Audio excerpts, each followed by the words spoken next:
So, nandito po tayo sa Roma 10 verse 5. Ang kaligtasan ay para sa lahat. Ganito ang sinulat ni Moises tungkol sa pagpapawalang sala ayon sa kautusan.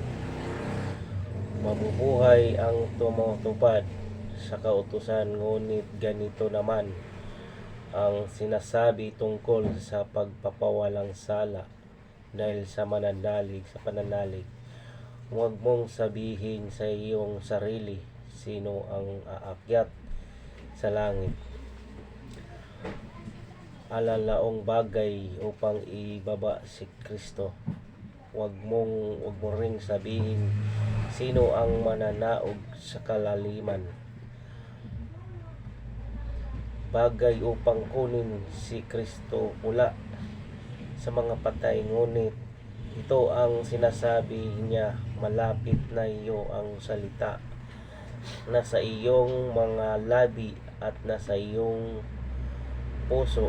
Ibig sabihin ay ang salitang ipinangaral namin tungkol sa pananampalataya, kung ipapahayag ng iyong mga labi na si Jesus ay Panginoon at manalig ng buong puso na siya'y muling binuhay ng Diyos, maliligtas ka. Sapagkat nananalig ang tao sa pamamagitan ng kanyang puso, at sa gayoy napapawalang sala at nagpapahayag sa pamamagitan ng kanyang labi, at sa gayoy naliligtas. Sinasabi ng kasulatan, hindi mabibigo ang sinumang mananalig sa kanya. Walang nagkakaiba ang katayuan ng Hudyo at ng Grigo. Iisa ang Panginoon ng lahat, at siya ang nagkakaloob ng kanyang kayamanan sa lahat ng tumatawag sa kanya, sapagkat sinasabi sa kasulatan, maliligtas ang lahat ng tumatawag sa pangalan ng Panginoon.